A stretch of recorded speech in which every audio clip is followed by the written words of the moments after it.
Hello, everyone, and welcome to another episode of the recorded virtual Global Spine Conference.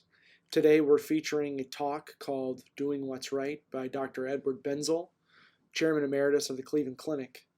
Unfortunately, we lost the first 10 to 15 minutes of the recording, so we'll pick up about 10 to 15 minutes of the way in, but I still think that you guys will greatly enjoy this talk and presentation from one of the greats in the field of spine surgery.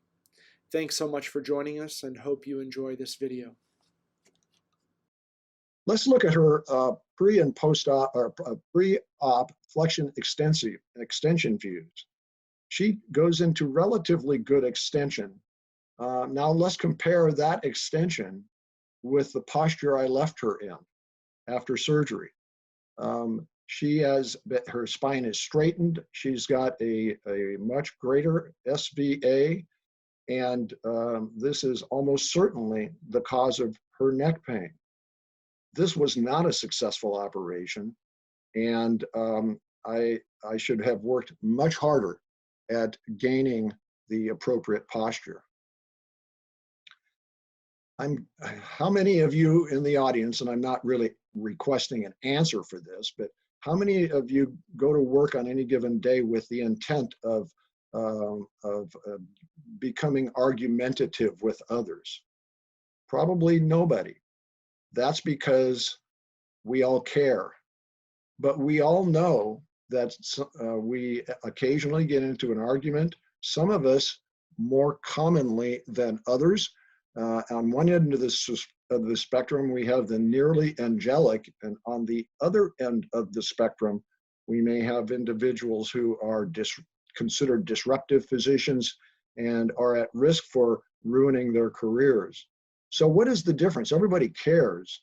The difference between the angelic and the person on the disruptive end is expressing the fact that they care.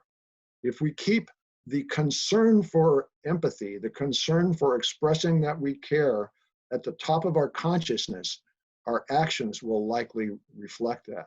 We cannot learn to care, but we can learn to express the fact that we care.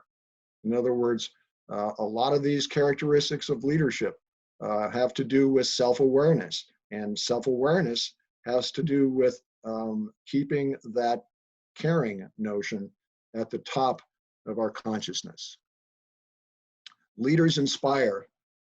People often ask me who was my chairman. It was Sanford Larson, and this is a picture of him. He didn't make this quote, and I don't know who did. It's anonymous as far as I know. I can't teach you anything. The most I can hope is that I cause you to learn. Dr. Larson was a very poor lecturer and not really a great teacher, but he created an environment in which his residents learned a tremendous, and fellows learned a tremendous amount, and I have been eternally grateful to him for that. Again, we are all leaders. We cause patients to take their medications, to do exercises, to diet. We work with colleagues and friends to build something, to solve problems together, to respect each other, to trust each other, and have loyalty. My second objective is to discuss the principles associated with the development and maintenance of a rewarding career as a spine or neurosurgeon in academic or community practice. Leaders are wise. Albert Einstein, who was deeply concerned about ethics and morality, said, "The most important human endeavor is the striving for morality in our actions. Our inner balance and even our existence depend on it. Only morality in our actions can give beauty and dignity to life. To make this a living force and bring it to clear consciousness is perhaps the foremost task of education." I think this is beautiful, but I would like to change one word and exchange communication with education. This is so important for our daily exercises in communication. Again, the hows versus the whats and whys. Sir William Osler, in his treatise, The Student Life, which he wrote in 1905, talked about assessing our clinical skills and our results. He said, begin to make a threefold category: clear cases, doubtful cases, and mistakes, and learn to play the game fair. We must learn from our doubtful cases and mistakes. No self-deception, no shrinking from the truth.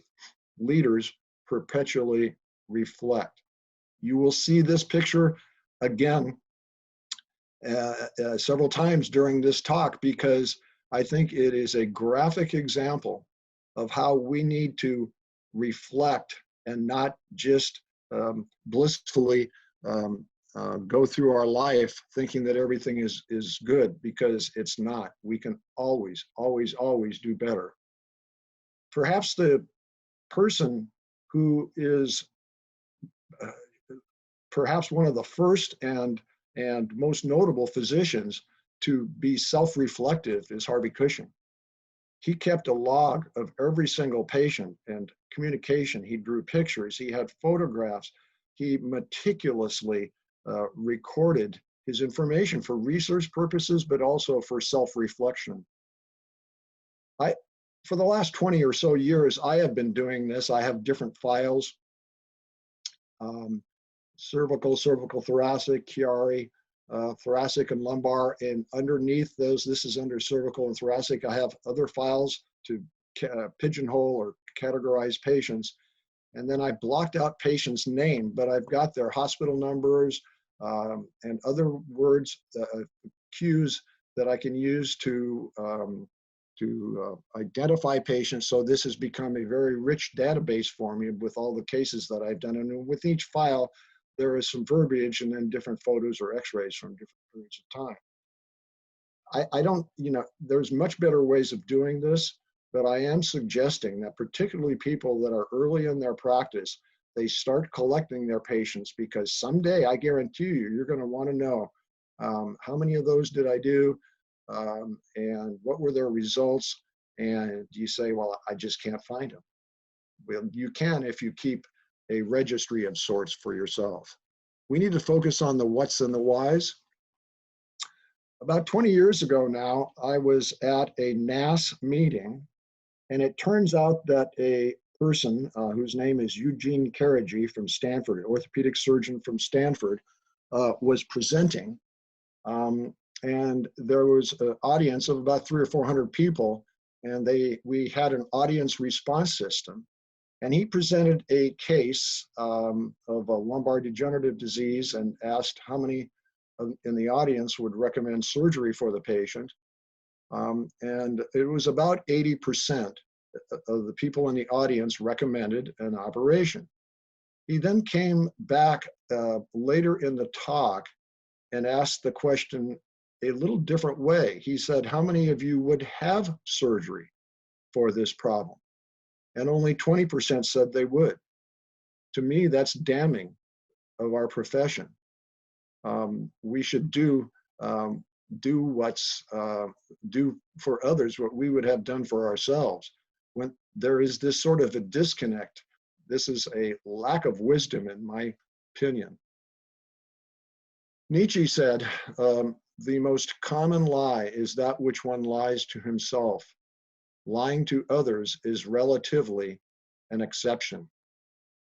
So I define clinical wisdom as the ability to effectively assimilate data, observations, and prior experiences for the purpose of optimizing clinical decision-making by using a patient-centric approach. I imagine that some people in the audience can read this. This is ancient Hebrew from 2000 BC. In the Old Testament, it's Leviticus 19:18, and I am told it says something akin to the golden rule: do unto others as you would have done unto yourself. Rich Schlink provided me these, this is my partner, Rich Schlink, provided this slide for me, where the dots are knowledge and experience allows us to connect the dots. Knowledge, experience, results in, and the utilization of a patient-centric approach allows us to practice effectively. Here we see two overlapping rings. We'd like them to be perfectly in line with each other, but they're often not. One is wisdom and the other is intelligence. Meet Mr. Wolf. He is a very cunning being. He survives in a very hostile environment. He but he's not very smart by our standards. He can't do long division or differential equations. So he's completely in this wisdom circle and not so in the intelligence circle. Now, we all know surgeons who may operate excessively. We might even go so far as to say do unnecessary operations for whatever reason. The surgeon may be a superb surgeon because they do a lot of surgery, but they're not necessarily wise. And this may be the motivation. You do not want to be that guy or gal. We want to make these circles be the same, but we most certainly want to be both wise and intelligent. We want to be a person of sound character. Mark Twain probably stole this line from Benjamin Disraeli, but it's a good one regardless. There are three kinds of lies: lies, damn lies, and statistics. David Cassarat wrote an interesting article in the New England Journal, March 31st, 2016, called The Illusion of Control. He basically talked about the therapeutic illusion in which the outcome of virtually all medical decisions is at least partly outside the physician's control, and random chance can encourage physicians to embrace mistaken beliefs. He also talked about confirmation bias. Once a treatment is underway, physicians and patients tend to look for evidence that it is having some kind of positive effect. The therapeutic illusion leads to confirmation bias. There are basically two kinds of research that we do clinically. One is conclusion-based research, which is hypothesis-driven, and process-based research, which is in exploratory inquiry. Conclusion-based research is designed to prove a point. Process-based research is designed to find the truth. Frequentist probability is used for conclusion-based research, whereas Bayesian probability is used for process-based research. Conclusion-based research is heavily contaminated by bias, and these are most of the clinical trials and retrospective reviews. We design studies unknowingly most of the time in order to prove a point. Whereas using Bayesian probabilities and exploratory inquiry, we can design studies that are process-based, designed to find the truth and have less bias, and the bias is often neutralized. There's a growing and expanding body in the literature, body of literature, looking at false findings, etc. The truth wears off. Most of us have seen the Scott's parabola, where promising ideas are studied with conclusion-based research strategies. There's encouraging reports. The clinical device or whatever becomes utilized more and more.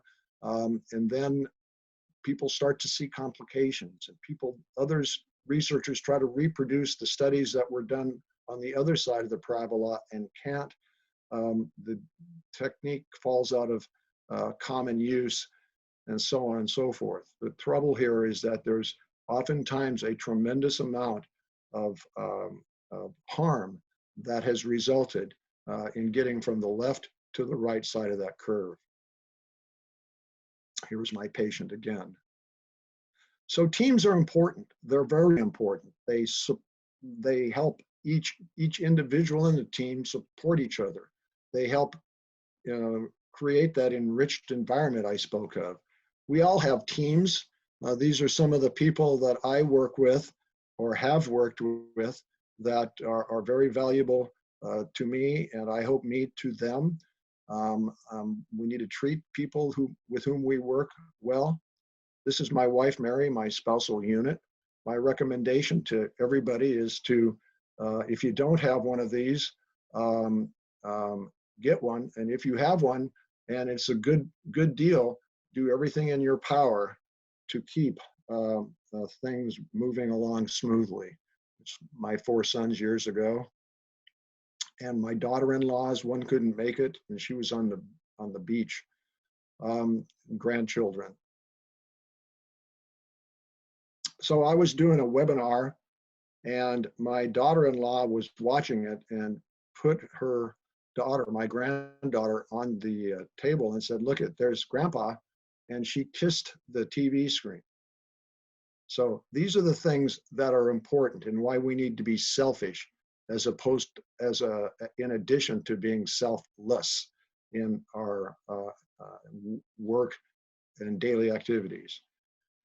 And then my third and last objective is to appreciate the overarching importance of doing what's right and how such is fundamental to the establishment of a foundation for career satisfaction. And I'm eventually going to get to making determinations about operating on low back pain. But before that, I want to kind of lead up to where we are in this country to that point. True leaders do what's right. This guy here is Marcus Welby. In the United States in the 60s, there was a TV show called Marcus Welby, MD, where he took care of people and was all things to all people, the primary care doctor that you've heard about and may say that didn't exist. But I do know that they did exist. I had a doctor who was my pediatrician when I grew up. Was the doctor for my patients and a doctor for the entire community, a small community in Eastern Washington in the United States. I was in college early one morning and I got a call, it was on a weekend, from Dr. Sewell, who was the name of this doctor. He was at my mom's house and my father had died and he went to be with her and until I could get home, which was at least a couple of hours. So these folks did exist, but this pyramid is now being inverted, and there's a tremendous amount of focus on the business of what we do rather than the good we do. So in the good old days, we practiced volume-based care, volume-based medicine. But then it seemed to, or value-based medicine, excuse me. Then the almighty dollar came into play, and we are stuck over here on this end of a chasm trying to get back to some sort of value-based care, and it's a struggle because this chasm is long and it is deep.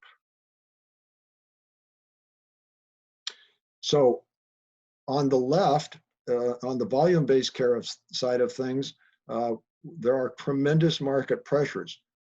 Probably no matter where we are in the world, we feel these pressures, but most of the world is reimbursed for the volume we do, the amount we do, not the good we do.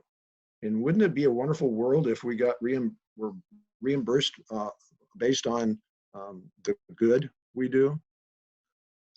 These two canoes represent potentially volume-based versus value-based care. And we're straddling both of these right now, and we're struggling. And there is a healthcare crisis, economic crisis, and we too often, succumb to this dichotomy from the good we do to how much we do.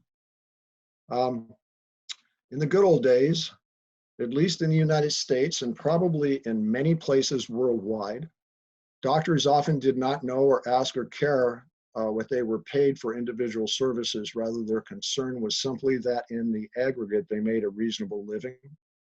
Insurers never influenced the patterns of or types of practice or types of care, and simply served as financiers and redistributors of funds dedicated to healthcare.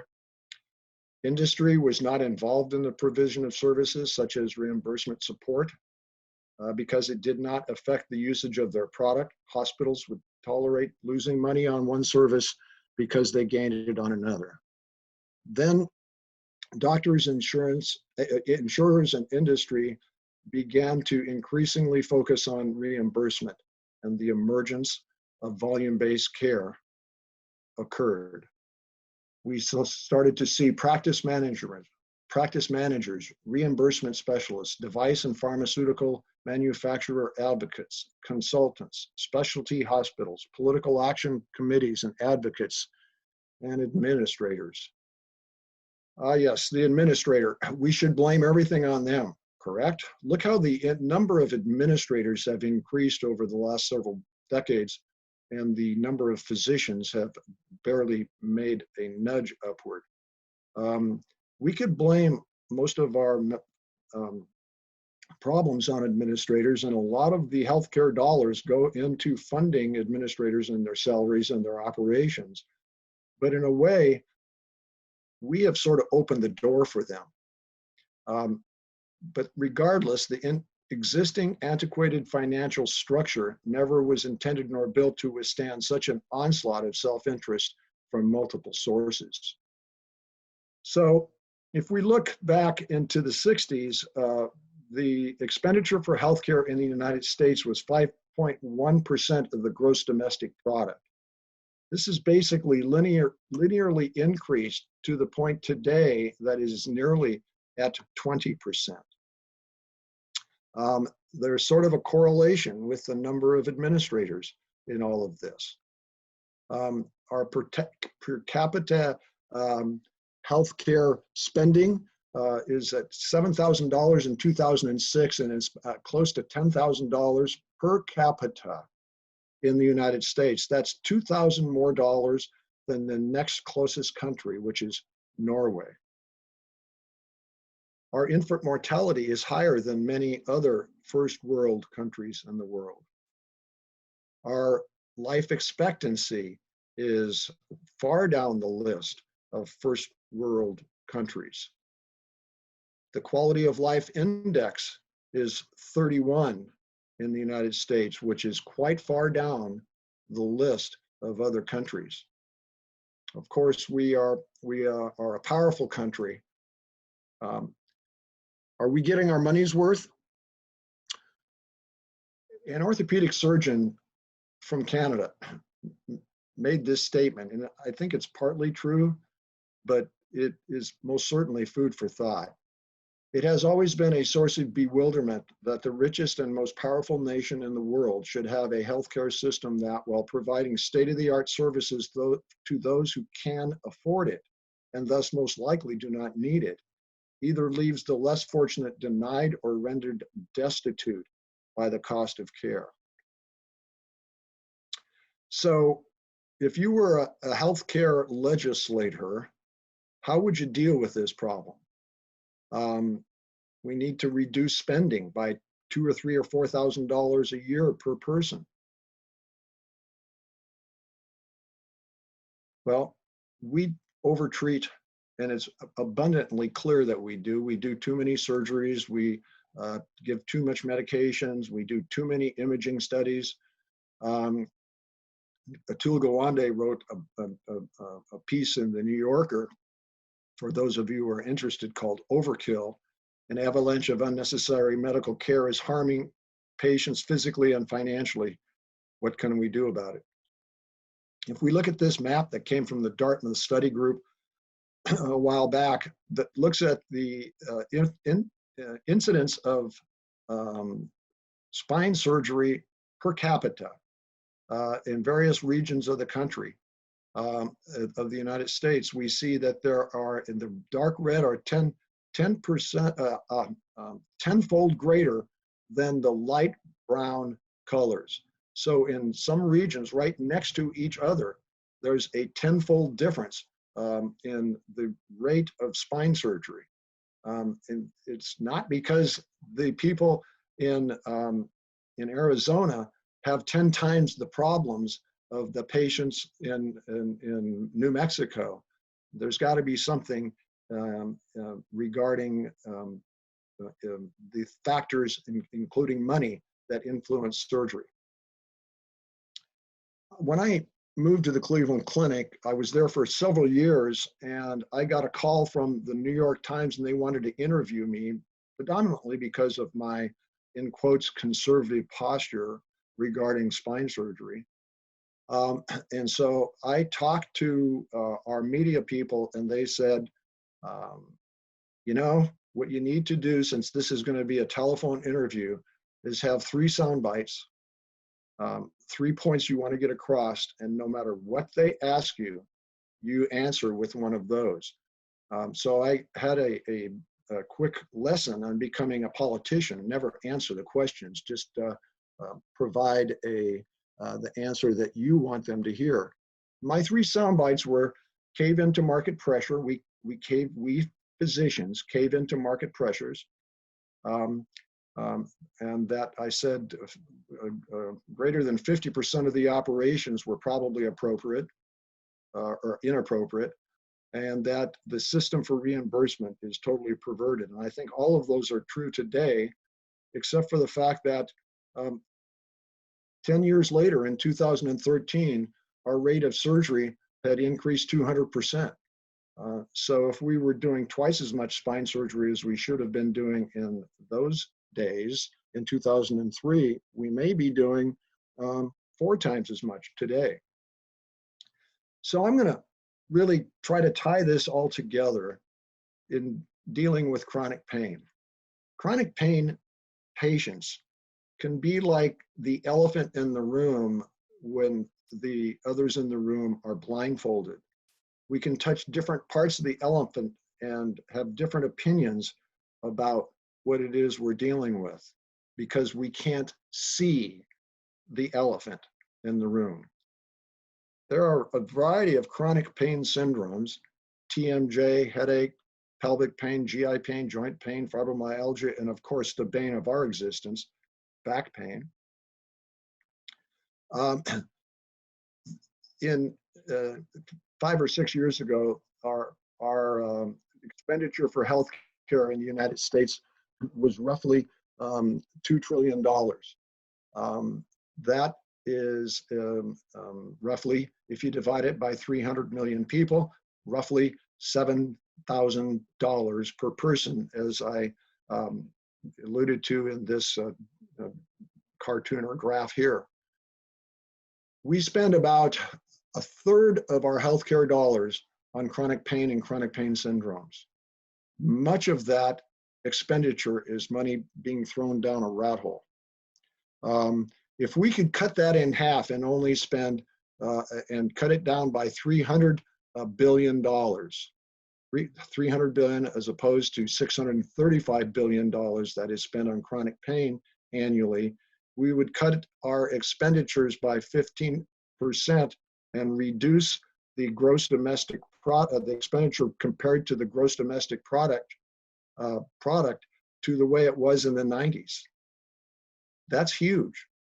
And the ball is in our court in this regard.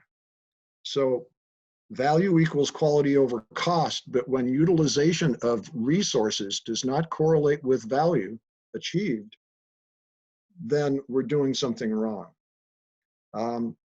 So the healthcare legislator may say, okay, you haven't really proven that lumbar fusions are effective. The data really isn't there.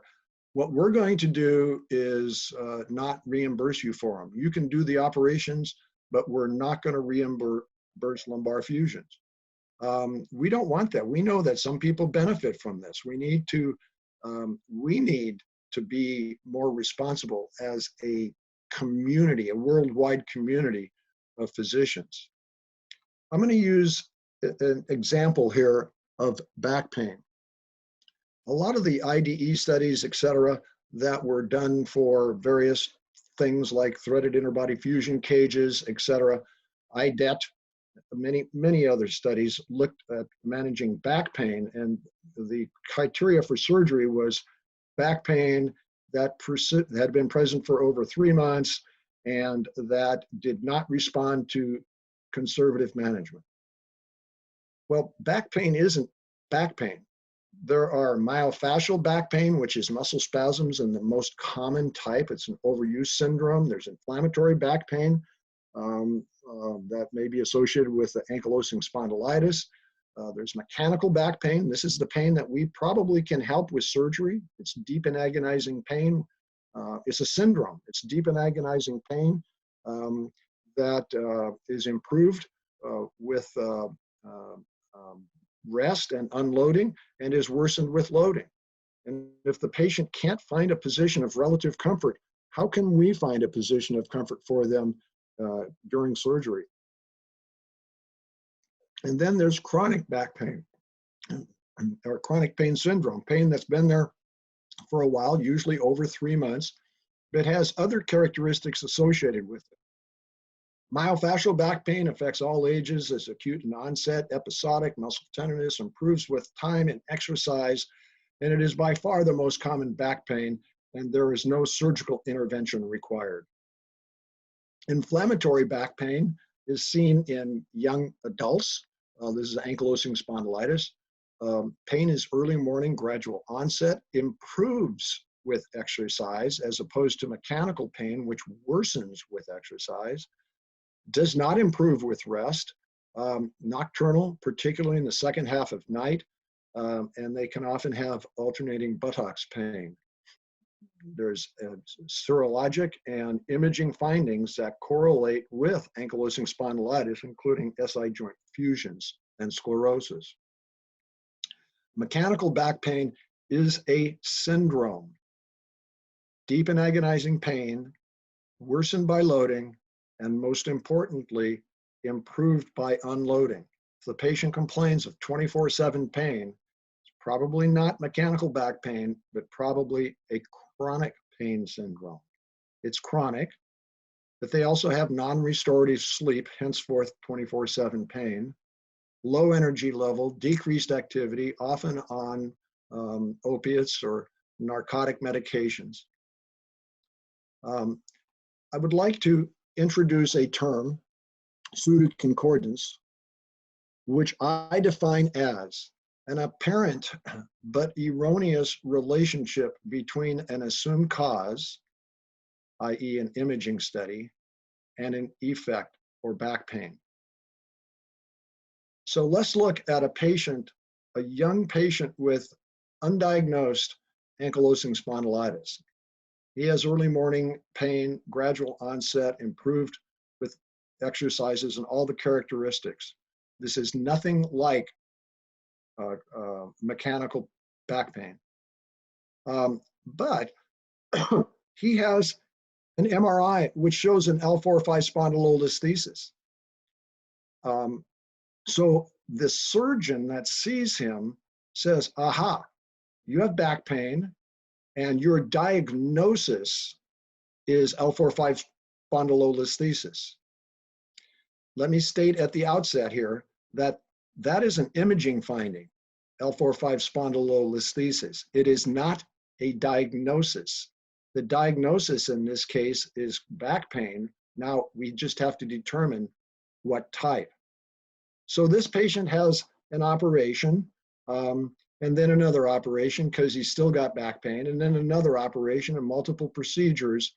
And what has happened is his diagnosis has been basically covered by all the hardware and the prior surgery, and he's now a failed spine surgery patient and not an ankylosing spondylitis patient. Let's switch this. Well, what the physicians didn't see is the elephant in the room. The patient had ankylosing spondylitis. Now let's take a similar scenario, only the patient has a chronic back pain syndrome. The patient has chronic pain, non-restorative sleep, low energy level. They have decreased activity. They have 24/7 pain. they're on opiates, and they have this imaging finding. Similarly, you could say, well, they got a 4 or 5 spondylolisthesis, let's do an operation, but it doesn't match, this is the imaging finding, this doesn't match the clinical problem. Can we really make a patient better who has 24/7 pain and meets all these other characteristics of chronic back pain syndrome? So this is Satchel Paige.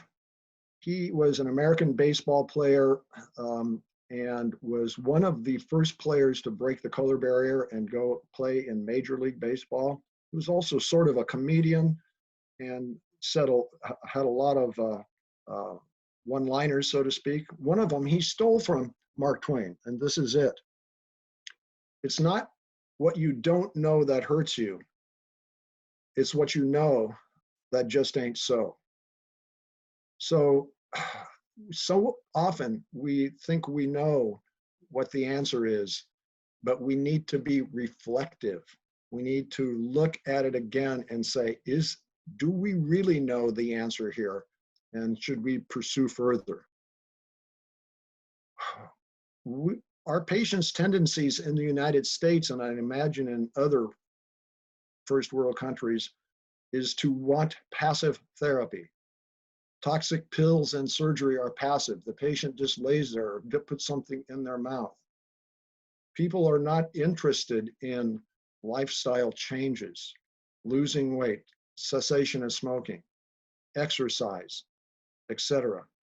We need to be better motivators and better leaders and try harder to get patients out of the left line here and into the right line. So when assessing patients for surgery, proceed with caution. Think, is there an elephant in the room? Remember, the elephants are everywhere. Clinical diagnosis. Establish a clinical diagnosis. Forget the imaging studies until you come to a conclusion as to what you think the patient's clinical problem is. And then you go to the imaging studies to affirm or disaffirm your opinion. I use this little questionnaire and I ask practically every new patient I see these questions. Do you have low energy most days? Do you get restful sleep? If they do not and they don't wake up re-energized, that's a problem. Spend more than 12 hours a day resting and or sleeping. My pain causes me a great deal of suffering.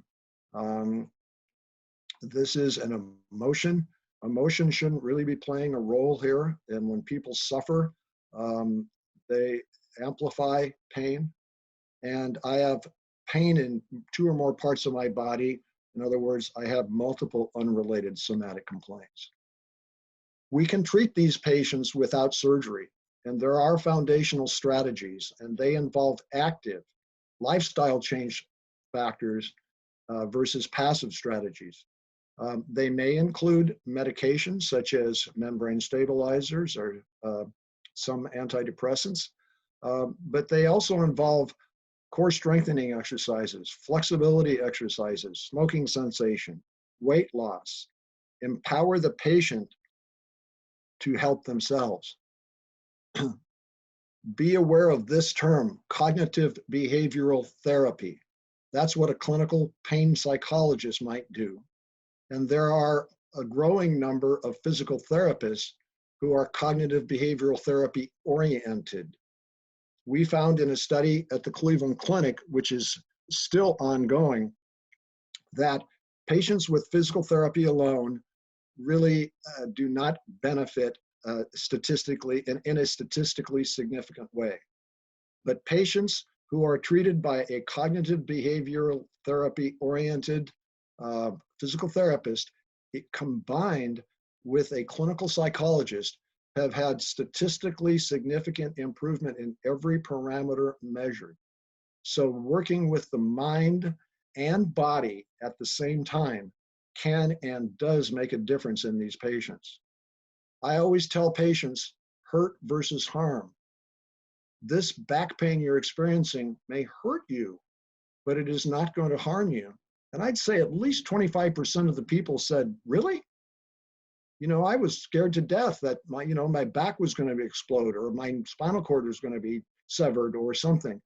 And if you explain to people, this is a potential painful problem, but the MRI shows that you're not at risk for harm. And I talk to patients about doing more, not less, increasing activity level, not decreasing activity level. And then membrane stabilizers and wean from opiates. I also discuss with them, first of all, we have signs in our clinics, in our spine clinic in Cleveland Clinic, that says we do not prescribe opiates. If they want them, they have to go to some other doctor. But I also explain to them the phenomenon of opiate-induced hyperalgesia. The opiates actually increase the pain syndrome. And then first, do no harm, prodrome non nocere. Okay, patient identification, chronic pain syndrome versus back pain, in the patient with the imaging finding of an L4-5 spondylolisthesis, not the diagnosis of L4-5 spondylolisthesis. Establish the diagnosis, which is clinical. So, in closing, we need to appreciate the overarching importance of doing what's right and how such is fundamental to the establishment of the foundation for career satisfaction. We should look at what we do every day as a passion, not a business. We should look at how much value we provide in the good we do, not the volume of work we do. We should look at ourselves like the pyramid on the right, rather than the pyramid which has been inverted on the left. We need to get our blindfolds off and look for the elephants in the room and remember the elephants are everywhere. And we must be both selfless, very important to be selfless, but also compartmentalize some selfishness in there as well.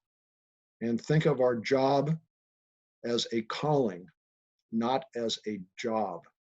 So these are the objectives. I hope that I've met them today. Some excerpts from the talk that we've been at for about an hour or almost an hour. And all I ask is that we all of us lead, cause others to do things they might otherwise not have done. And it isn't the operation always that makes us feel good. It may be seeing a patient in clinic who's dying of cancer and helping them through some tough times, managing their pain, managing their outlook. It's potentially more often non-surgical than surgical that makes us feel good. But what we want at the end of the day, on the way home, is feel like clicking our heels because today was a good day.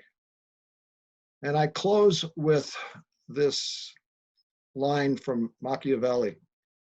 So it was as relevant then as it is today. There is nothing more difficult to plan, more doubtful of success, nor more dangerous to manage than the creation of a new order of things. And if we don't create a new order of things, healthcare in first world countries is going to become an increasingly significant problem. Again, thank you very much. What a great talk by Dr. Benzel. Please check out another video with some bonus footage of questions and answers after the session. As always, sign up on virtualspine.org. You'll get an email 24 hours ahead of our session, and most sessions will be on Thursdays at 5 p.m. Eastern Time. Thanks so much for joining us, and hope to see you again soon.